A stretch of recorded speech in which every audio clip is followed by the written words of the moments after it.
Welcome back, my friends. Now we're going to take a look at Metro Redux. Hugh, welcome to the show.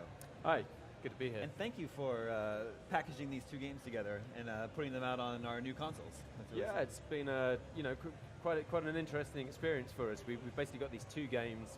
First one we released back in 2010, the sequel from last year, and we had this opportunity. I think it's very rare for a developer to be able to approach this kind of remaster project themselves. They normally get farmed out to a third party with a very specific brief. So this was really like a once-in-a-lifetime opportunity for the studio to go back, revisit, and re-edit their original content.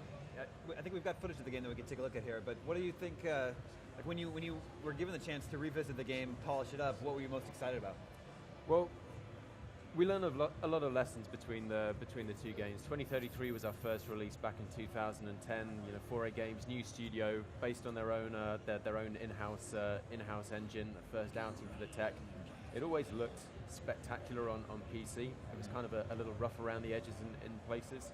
And we learned a lot of lessons from that development experience.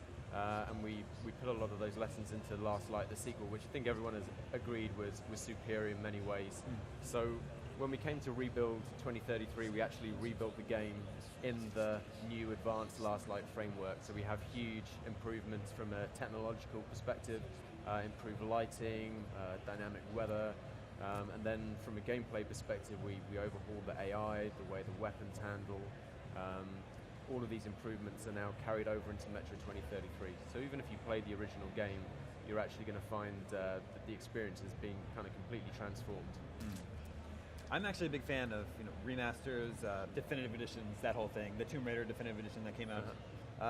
Let's bring the best games from last gen, make them look as good as possible on our brand new consoles. I think that's a great thing. Yeah, but for these guys at 4A, I mean, we've always considered Metro to be a next-gen game right from the start. I mean, the high-end PC SKU is, it's already next-gen in terms of look and visuals, and really we were kind of held back by the last generation of consoles. What you're going to see now with these Xbox One and PS4 versions is something as close as we can get to that super high-end PC experience that people would pay thousands of pounds to upgrade their PC to handle. So we're able to run these at 60 frames per second with 1080p on PS4. The previous console versions were 30 frames per second and much lower frame buffers. So yeah, you get the complete visual experience, as I say, kind of up to par with that high-end PC experience now. Sure. So for the gamers out there that haven't played a Metro game, what is this series all about? So the series is actually based on the works of this Russian novelist, Dmitry Glukovsky. He says he was inspired by two things: playing Fallout, the original Fallout, and then traveling to school on the Moscow Metro every day. And he began to hear stories about the Moscow Metro, how it was actually designed and built to be a genuine nuclear shelter. So in the event of an atomic bomb dropping, the population would race for the metro stations, and they'd have supplies and bunkers under there to kind of keep them alive for as long as possible. So that's really the premise of the game. It's set in the year 2033, about 20 years after this nuclear war, and you have the remnants of the human race trying to eke out their survival in the Moscow Metro in these bunkers underground.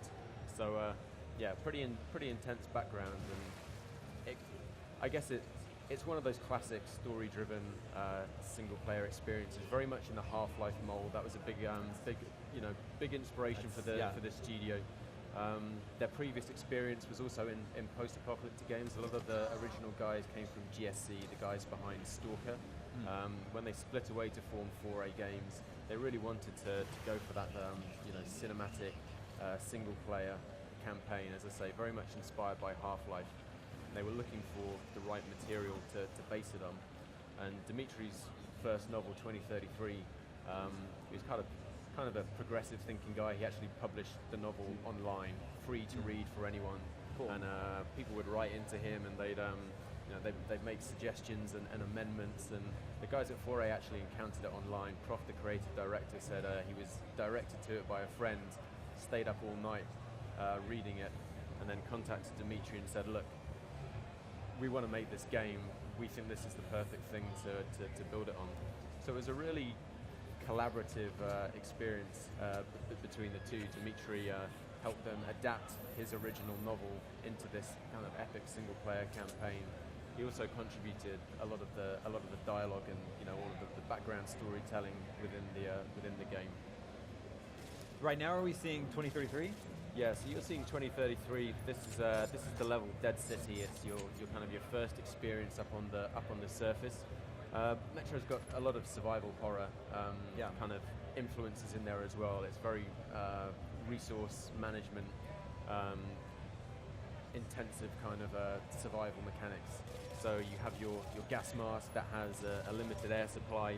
Your watch is actually telling you the number of minutes and seconds that you have left to breathe. Yeah, I love that. And your mask will frost up around the edges. You'll see drops of condensation appear.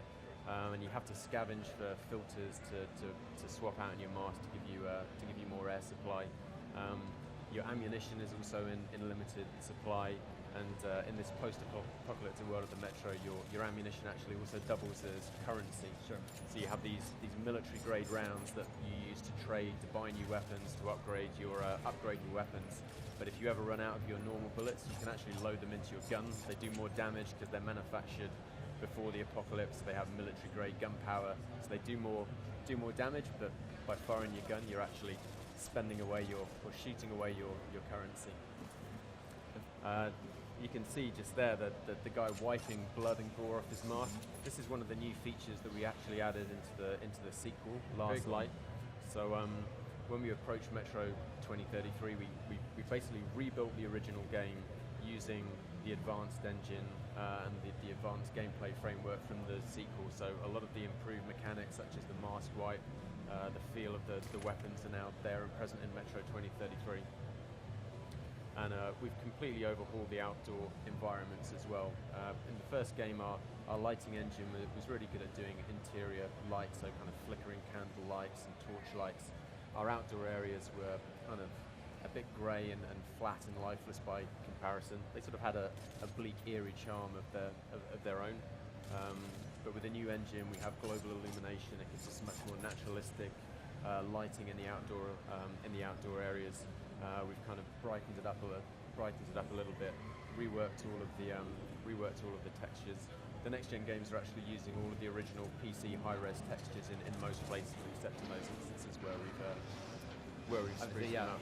Obviously, you can see the radiation. Because of the radiation, there are all sorts of creatures that you have to fight. So this level is your primary threat are mutant creatures. So there are kind of little hints as to what they might have evolved from.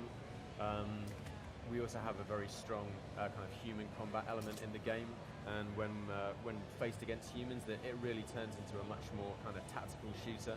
We have a very strong stealth mechanic in there. Actually, you can see on his watch there at the moment, that blue bar is actually your light meter, which is pretty vital for stealth gameplay. So long as that light is out, you can't be seen. You're fully hidden. You can, by crouching, you can creep around, make less sounds, and get into some very tactical firefights with the human AI. The mutants are just a lot more aggressive. You can try and avoid them or take them down if you can. If I remember correctly, you could also perform takedowns if you sneak behind enemies, yeah, right? So again, that was one of the new improvements that we made.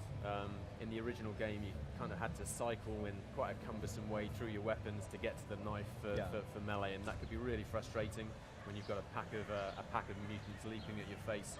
So we changed that for Last Light. We gave the player access to an instant melee, and then we also added stealth kills and takedowns, so you can creep up on enemies, either choose to kill them or knock them out. It's actually possible to play through the entire game of Last Light with only killing one person throughout the whole game. Pretty much all the levels are designed to allow you to take a lethal or a non-lethal route through the game. You can just see as Artyom is looking at his watch now. You got that beep as we went down to less than a minute. You then have to swap out the filter on your gas mask. As I said, you have all of this resource management in the game. So your torchlight is powered by a battery, but that will actually run out of juice over time. It's also used to power your night vision that you'll acquire later in the game. When that happens, you have to bring out this hand charger, and then you manually pump it up with the trigger. And some of the weapons in the game are these pneumatic weapons, and again the force of the projectile is determined by how much pressure's in the air tank, and the more you shoot, the dial will go down, and again you have to crank those up, so there's this real kind of like handmade feel in the game. The guns are all designed by our creative director, Croft. He's actually a mechanical engineer, so most of these weapons could conceivably be made in real life. Actually, on the subject of the weapons, you're not going to see it in this demo, but we've added this new weapon to the game sometime after Metro Last Light happened, and I love this story. A website in New Zealand ran a design a weapon competition for Metro Last Light, and they invited people to send in their designs. And the winning design was from this like 18-year-old design student in New Zealand, and he designed a shotgun made out of scavenged bicycle parts, and all the contraptions of the bicycle rotated the barrels around. Anyway, the guys on the website who hosted the competition said, "This is fantastic. Wouldn't it be amazing if Fort Ray released it as DLC for the game?"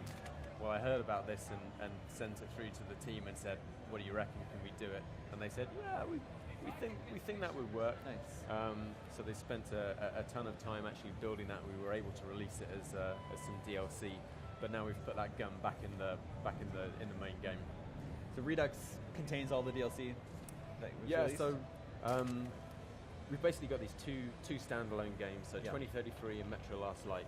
We're releasing them each individually as digital only titles for I think a really fantastic price, $25 each. So kind of impulse territory, we hope, for people to maybe at least try one, and if they like it they can get the other, or you can get both of them together in Metro Redux, which is the combined box set. Sure. And 2033 didn't have a huge amount of DLC apart from Ranger Mode that was added later. Ranger Mode is included in all of them from the start. For Metro Last Light, we added a ton of season pass content kind of over the summer, and all of that's included in the Metro Last Light package. Great. When is it out? Metro Redux is out in summer. That's already summer, so I guess that's pretty soon. So pretty soon, right around the corner. We're on the final stretch now. We're going to have an exact date fairly soon, which we hope to share. And it's out for PS4, Xbox One, and PC. And we have a new upgraded Linux version coming later in the year, and Steam OS version. Great. Hugh, thank you so much. Thank you. It's very cool. Cheers. It's Metro Redux.